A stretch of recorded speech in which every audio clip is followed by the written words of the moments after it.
ሰላም ጤና ይስጥልን ክቡራን ተመልካቾች ከሐረሪ ብሮድካስቲንግ ኔትወርክ የሰዓቱን የአማርኛ ቋንቋ ዜናዎች ወደ እናንተ ይዘን ቀርበናል። ከዜናዎቹ ጋር እሊንሽ መልስ ነኝ። በቅድሚያም ክልላዊ ዜናዎች። የሐረሪ ክልል ግብርና ልማት ቢሮ ለአቅመ ደካማ እናቶች ማዕድ አጋራ።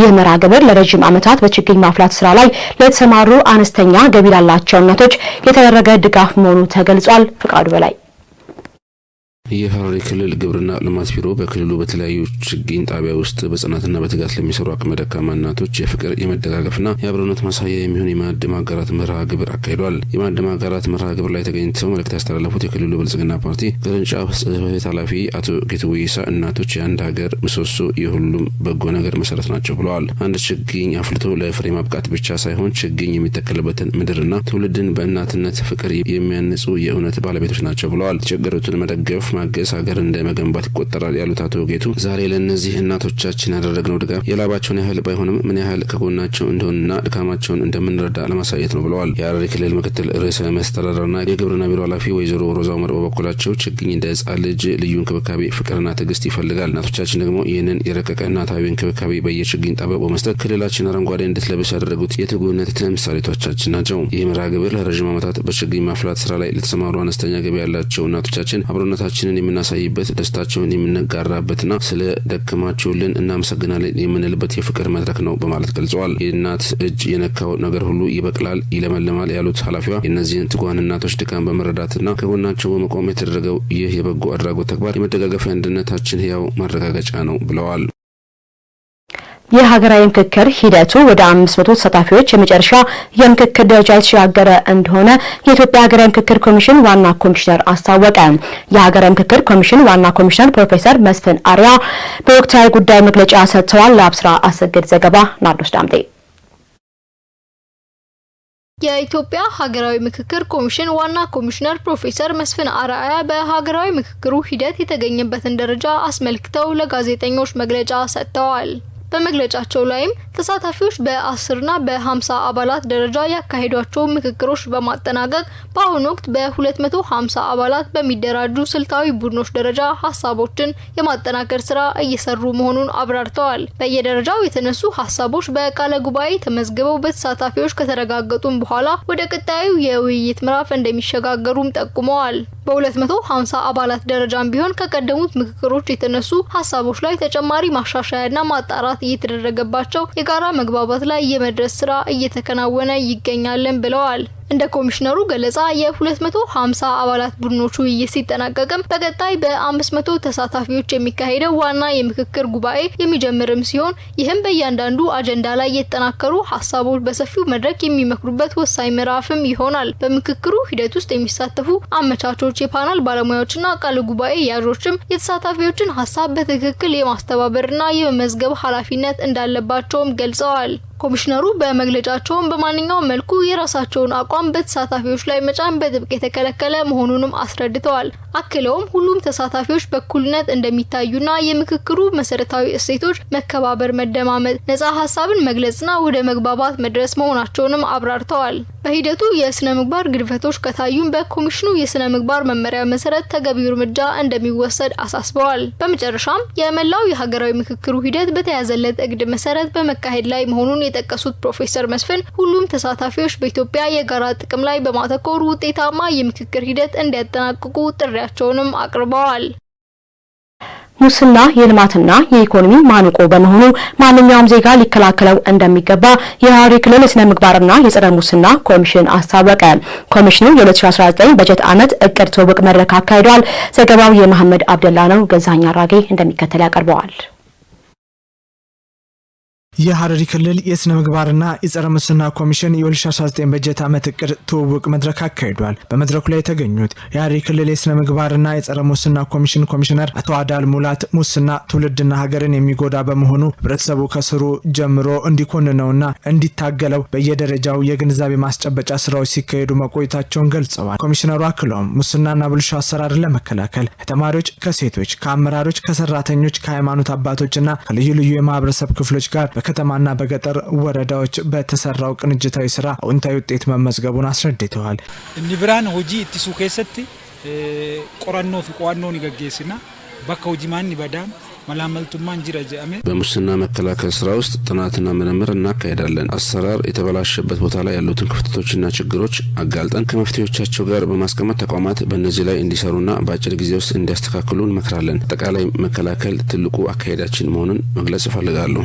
የሐረሪ ክልል የሃይማኖት ተቋማት ጉባኤ ሰብሳቢ አቶ አበበ አራርሶ በበኩላቸው ሙስና በሰውም ሆነ በእግዚአብሔር ዘንድ የተጠላ ተግባር መሆኑን ጠቅሰው ብልሹ አሰራርን በማንኛውም ሃይማኖት ዘንድ ተቀባይነት የሌለው በመሆኑ ህብረተሰቡን የማስተማርና የግንዛቤ ማስጨበጥ ስራ ተጠናክሮ ሊቀጥል እንደሚገባ አሳስበዋል። አሁን እንግዲህ እኔ የማስተላልፈው ዛሬ የተገናኘ ነው የምንድነው የክልሉ ሙስናና ጸረ ሙስና ኮሚሽን ነው መሰለኝ 2018 እቅድን አቀረበልን። 2018 አፈጻጸምን አየን፣ ገመገምን። የ2019 እቅድን ነገረን ማለት ነውና ዞሮ የሚያጠነጥነው ምንድነው ሙስና ማለት በአጭር ቃል ሌብነት ማለት ነው አይደለ? ሌብነትን ደግሞ ፈጣሪ ይቃወማል። ያንተ ያልሆነውን ነገር የመንግስት የህዝብ ነገር ያላግባብ ስትወስድ እሱ ሌብነት ነው፣ ሙስና ብንነው ማለት ነው። ያንን ሰው መተው የሚችለው ወይም ደግሞ ቀጣዩም ትውልድ አይደለ በታማኝነት ከሌብነት ርቆ አይደለ የጥሩ ስብዕና የሚኖረው የእምነት አባቶች ትልቅ ኃላፊነት አለባቸው ማለት ነው። በመድረኩ የተሳተፉ የሴክተር መስሪያ ቤቶች ተወካዮች በሰጡት አስተያየት ሙስና የልማት መጓተትና የጸጥታ ችግር የሚያስከትል በመሆኑ ከጅምሩ መከላከልና መቆጣጠር ወሳኝ መሆኑን ገልጸዋል። በተለይም በክልሉ በሶስቱ የገጠር ወረዳዎች የሚደረጉ የግንዛቤ ማስጨበጫና የተቀናጁ አሰራሮች አሁንም በበለጠ ሁኔታ መጠናከር እንዳለባቸው ጠቁመዋል። በርሲሳ በረቶተ ገዲ ከነራ ኢጃሩላን ፓርላማዳን ኢጃሩላን በዝቅተኛ ደረጃ የሚገኙ ተማሪዎችን በፓርላማ በክበባት በማደራጀት የተበላሹ አሰራሮችን እንዲቃወሙ በማድረግ ትውልዱ ይህች ሀገር የኔ ናት፣ ባለቤቷ እኔ ነኝ ብሎ አምኖ ሊሄድበት በሚችለው መንገድ ላይ መምህራን አቅጣጫ ሊያስይዟቸው ይገባል። ወጣት የሀገር ባለቤት መሆኑ ይታወቃል። የሀገር ምሰሶ፣ የሀገር መሰረት ነው። ይህንን ወጣት ደግሞ ከስር ከመሰረቱ ለማነጽ ከሙስና ከብልሹ አሰራር ነጻ የሆነ ወጣት ማፍራት ያስፈልጋልና በዚህ ልክ ከጸረ ሙስና ኮሚሽን ጋር ተደጋጋሚ ወጣቶቻችንን የማጎልበት ስልጠናዎችን የመስጠትና ከሙስና ነጻ የሆኑ ስራዎችን እንዲሰሩ በያሉበት ተቋማት ደረጃ እንደዛውም በሴክተር መስሪያ ቤቶች ደረጃ በቢሮ ኃላፊ ያሉ ወጣቶች ደረጃና ለዛም ከስር ከወረዳም ያሉንን አባላቶቻችንን በጋራ ሆነን ተደጋጋሚ ስልጠና መድረኮችን አብረን አዘጋጅተናል ማለት ነው። በምረቃና በግምገማ መድረኩ ማጠቃለያ ላይ በ2018 በጀት ዓመት በጸረ ሙስና ትግሉና በመልካም አሰራር የተሻለ የስራ አፈጻጸም ላስመዘገቡ አካላት የእውቅናና የሽልማት መርሃ ግብር ተካሂዷል። በክልሉ የኑሮ ውድነት ጫናን ለማቃለል የሚያስችሉ ተግባራት ተጠናክረው እንደሚቀጥሉ የሐረሪ ክልል ንግድ ልማት ኤጀንሲ አስታወቀ። በዚህም የምርት አቅርቦትን በማሻሻል የገበያ ሰንሰለት ማነቆችን በመፍታትና ህገወጥ ንግድን የመቆጣጠር ስራዎችም ልዩ ትኩረት ተሰጥቶት እየተሰራ እንደሆነ ተገልጿል። አያንቱ አህመድ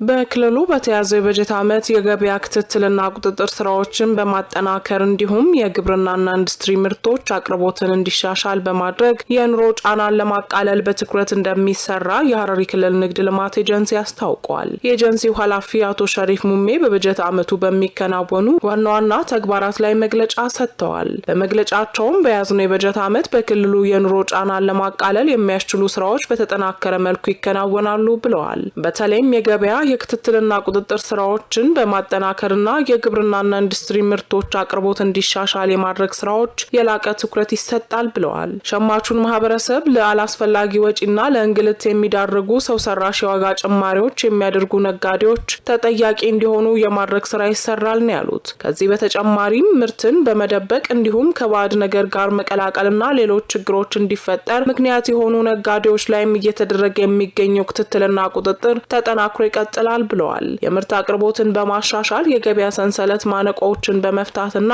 ህገወጥ ንግድን የመቆጣጠር ስራዎችም ልዩ ትኩረት ተሰጥቶት እንደሚሰራ ጠቁመዋል። የቅዳሜና እሁድ ገበያን በማጠናከር የአትክልትና ፍራፍሬ ምርቶችና ኢንዱስትሪ ውጤቶችን በቀጥታ ለሸማቹ በማቅረብ የኑሮ ጫናን ለማቃለል እንደሚሰራ ተናግረዋል። ከዚህ ባሻገርም ቀልጣፋና ዘመናዊ ንግድ አሰራር መዘርጋት ሌላውን ትኩረት የሚሰጠው ጉዳይ መሆኑን አስረድተዋል። በመሆኑም ነጋዴው ማህበረሰብ ህዝቡን በቅንነት በታማኝነት እንዲሁም ፍትሃዊ በሆነ ዋጋ ማገልገል እንዳለበት ያሳሰቡት አቶ ሸሪፍ ገበያው ሰላማዊና ሸማቹን ተጠቃሚ በሚያደርጉ መልኩ እንዲከናወን ህዝቡ ድጋፉን እንዲያጠናክር ጠይቀዋል።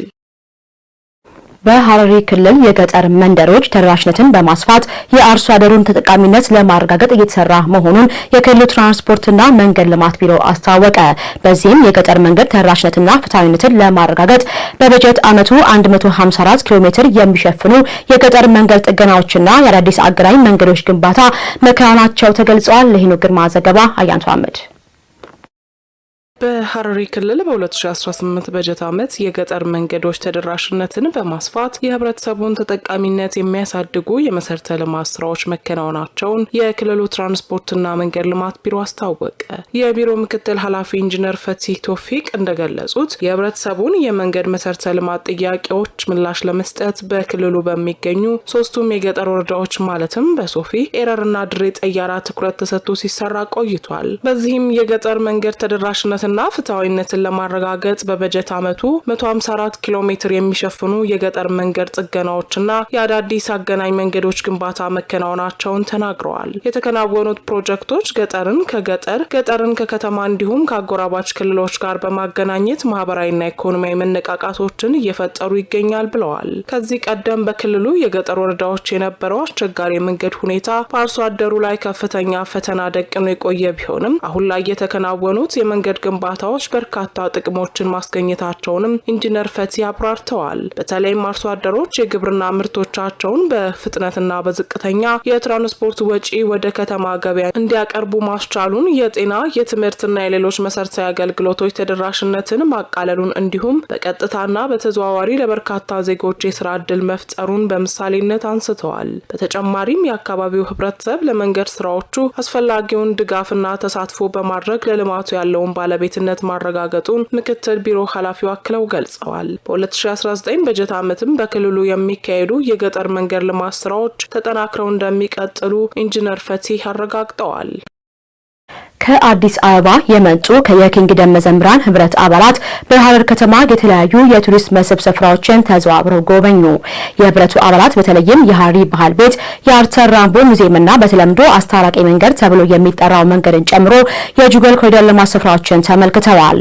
ጎብኚዎቹ በወቅቱ እንዳሉት በከተማው ያሉ የቱሪስት መዳረሻ ስፍራዎች በእጅጉ አስደናቂ ሆነው እንዳገኟቸው ገልጸዋል። ሐረር ከተማ እምቅ የቱሪዝም ሀብት መኖሩን እንደተመለከቱ ጠቅሰው በከተማው የተሰሩ የኮሪደር ልማት ስራዎችም ለቱሪዝም ዘርፍ እድገት አስተዋጽኦ እንዳለው አንስተዋል። በሐረር ከተማ ያገናቸው የመስህብ ስፍራዎች አግራሞት የሚፈጥሩና የሚደነቁ ናቸው ብለዋል። ማህበረሰቡም እንግዳ ተቀባይ መሆኑን በተግባር ማረጋገጣቸውን ያነሱት አባላቱ ከቤተሰቦቻቸው ጋር ተመልሰው በመምጣት ተጨማሪ ጉብኝት ለማድረግ እንዳቀዱ ገልጸዋል።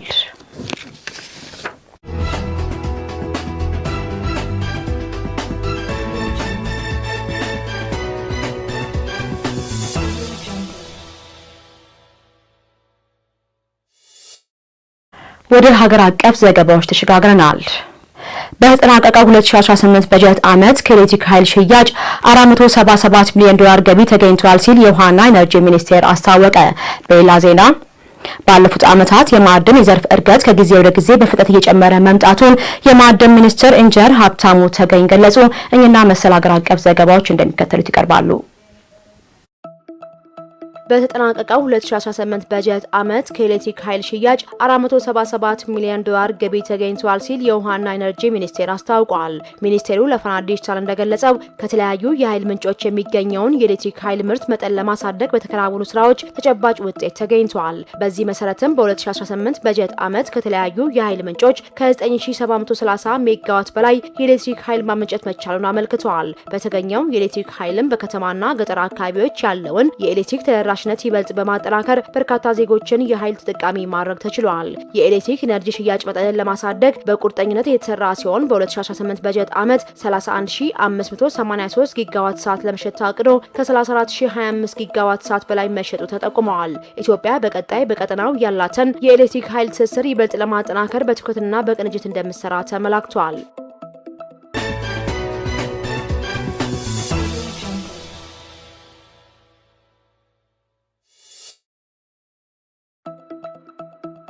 ባለፉት ዓመታት የማዕድን የዘርፍ እድገት ከጊዜ ወደ ጊዜ በፍጥነት እየጨመረ መምጣቱን የማዕድን ሚኒስትር ኢንጂነር ሀብታሙ ተገኝ ገልጸዋል። ሚኒስቴር መስሪያ ቤቱ የ2018 በጀት ዓመት የስራ አፈጻጸምና የ2019 በጀት ዓመት እቅድ ላይ ግምገማ እያካሄደ ይገኛል። በዚህ የግምገማ መድረክ የማዕድን ሚኒስትር ኢንጂነር ሀብታሙ ተገኝን ጨምሮ የተጠሪ ተቋማት የስራ ኃላፊዎችና ሰራተኞች ተገኝተዋል። ሚኒስትሩ በዚህ ወቅት የማዕድን ዘርፍ ከአምስቱ የሀገሪቱ የኢኮኖሚ ምሰሶች አንዱ መሆኑን ገልጸው ባለፉት ዓመታት የዘርፉ እድገት ከጊዜ ወደ ጊዜ በፍጥነት እየጨመረ መምጣቱን አመላክተዋል። በዚህም በተጠናቀቀው በጀት ዓመት ከዚሁ ዘርፍ 5.6 ቢሊዮን ዶላር ገደማ የውጭ ምንዛሬ ማግኘት መቻሉን መግለጻቸውን የኢዜአ ዘገባ አመላክቷል።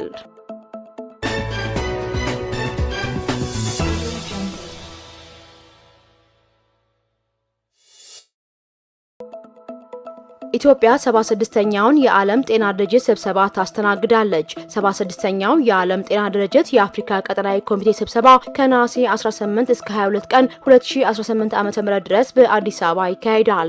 በዓለም ጤና ድርጅት የአፍሪካ ቀጠና መረጃ መሰረት ስብሰባው የቀጠናውን የጤና አጀንዳዎች ላይ መምከርና አህጉራዊ ትብብርን ማጠናከርን ያለመ ነው። የ47ቱ የአፍሪካ ቀጠና አባል ሀገራት የጤና ሚኒስቴሮች፣ ከፍተኛ ባለስልጣናት፣ የዓለም አቀፍ ጤና መሪዎች፣ የልማት አጋሮች፣ ለጋሾችና የዓለም ጤና ድርጅት ተወካዮችን ጨምሮ ከ600 በላይ ተወካዮች በስብሰባው ላይ ይሳተፋሉ። በኢትዮጵያ በአፍሪካ ህብረትና በተባበሩት መንግስታት የአፍሪካ ኢኮኖሚክስ ኮሚሽን የዓለም ጤና ድርጅት ተወካይ ፕሮፌሰር ፍራንሲስ ካሶሎ ስብሰባው አባል ሀገራት የቀጠናውን የጤና አጀንዳ እንዲቀርጹ አጋርነታቸውን እንዲያጠናክሩና በመላው አፍሪካ ጤናማ አስተማማኝና ጠንካራ ማህበረሰቦችን የመገንባት ሂደት ለማፋጠን ትልቅ እድል የሚሰጥ ነው ብለዋል። ተወካዩ አክለውም የኢትዮጵያ ስብሰባውን ማስተናገድ ለቀጠናዊ ወንድማማችነትና ለጋራ ትብብር ያላትን ቁርጠኝነት የሚያሳይ መሆኑን ገልጸዋል። ስብሰባው የአፍሪካ ህብረትና የተባበሩት መንግስታት የአፍሪካ ኢኮኖሚክስ ኮሚሽን መቀመጫ የሆነችው አዲስ አበባ የዲፕሎማሲ ማዕከልነቷን በመጠቀም ለጋራ የጤና ፈተናዎች የተቀናጀ አህጉራዊ ምላሽ ለመስጠት ስትራቴጂካዊ መድረክ እንድትሆን ያደርጋታል ተብሏል። ዘገባው የኢቢሲ ነው።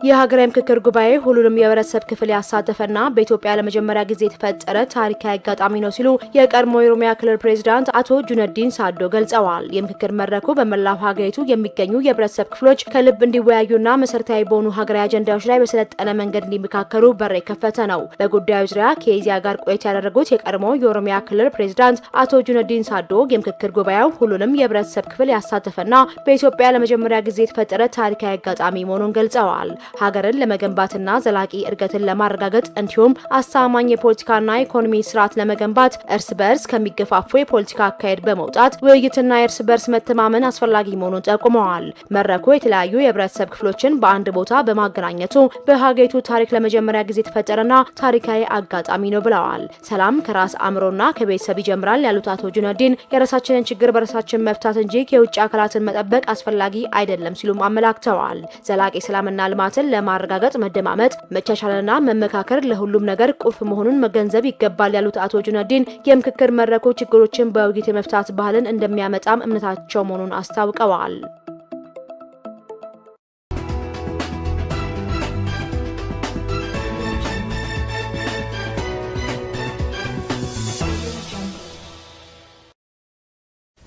ወደ ዓለም አቀፍ ዘገባዎች ስናልፍ በፑንትላንድ ግዛት ኃይሎችና በሶማሊያ መንግስት ጦር መካከል ከፍተኛ ውጊያ መቀስቀሱ ተገለጸ።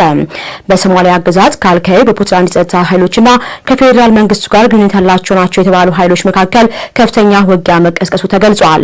የግዛቱ አስተዳደር ከፑንትላንድ ጋር ስለተዋጉት ኃይሎች ሲገልጽ ከሶማሊያ መንግስት ጋር ግንኙነት እንዳላቸው ጠቅሷል። ከፊል አስገዚ የሆነችው የፑንትላንድ ኃይሎችና በሞቃዲሾ መንግስት ኃይሎች መካከል የተነሳ ውጊያ በቅርብ ዓመታት ውስጥ ከተከሰቱት የከፋው ነው ተብሏል። በምስራቃዊ የሶማሊያ አካባቢ ረቡዕ የተቀሰቀሰው ግጭት ሁለቱም ወገኖች ከባድ መሳሪያ መጠቀማቸውን የአይን እማኞችና ምንጮች ተናግረዋል።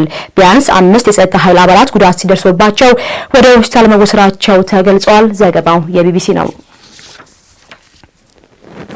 ኢራን በሆርሙዝ ጉዳይ ከኦማን ጋር የምታደርገውን ድርድር የመጨረሻ ምዕራፍ ላይ መሆኗን አስታወቀች። አሜሪካና ኦማን የስምምነት እቅዱን በተመለከተ አስተያየት አልሰጡም። ዘገባው የቢቢሲ ነው። ባህር ጠንገር ኢራን በሆርሙዝ ወሽመጥ በኩል የሚደረገው የመርከቦች ጉዞ በተመለከተ ከኦማን ጋር ስምምነት ላይ መድረሷን ገለጸች። የቴህራን የውጭ ጉዳይ ሚኒስቴር ቃል አቀባይ እስማኤል ባጊ የመጨረሻው ምዕራፍ ላይ እንደሆነ ስለገለጹት ስምምነት ዝርዝር መረጃ ከመስጠት ግን ተቆጥበዋል። ይሁን እንጂ ከኦማን የተደረሰው ስምምነት በወሽመጡ የሚደረግ ጉዞ ደህንነቱ የተጠበቀ ለመሆኑ ዋስትና እንዳልሆነ አንስተዋል። ቃል አቀባዩ ይህንን ያሉት አሜሪካ የኢራን ወደቦች ላይ የጣለችውን የጉዞ እገዳ የወሽመጡ ደህንነት ሁኔታ ተጽዕኖ ውስጥ እንደከተተው በመጥቀስ ነው። አሜሪካና ኦማን የስምምነቱ ቅድም በተመለከተ ግን እስካሁን የሰጡት አስተያየትም የለም። ኢራን በወሽመጡ የሚያልፉ መርከቦች ላይ እጥለዋለሁ የምትለው ክፍያ ኢራንና አሜሪካ ካላስማሙ ጉዳዮች አንዱ ነው። ኢራን በወሳኙ የባህር መስመር የሚያልፉ መርከቦች ከሚይዙት ጭነት ዋጋ ውስጥ ከ5 እስከ 7% ክፍያ መሰብሰብ እንደምትፈልግ አንድ ከፍተኛ የኢራን ባለስልጣን ለሮይተርስ ተናግሯል። ኦማን ከኢራን ጋር በምታደርገው ንግግርም የክፍያ መጠኑ 3% ገደማ እንደሆነም ጠይቃለች። የአሜሪካ ፍላጎት ደግሞ ምንም አይነት ክፍያ እንዳይኖር ነው። የሮይተርስ ዘገባ እንደሚያሳየው የቀረበው ስምምነትም ቴህራን ወደ ፋርስ ባህረ ሰላጤ የሚገቡ መርከቦች ጉዞ ላይ ቁጥጥር እንዲኖራትም ያደርጋል።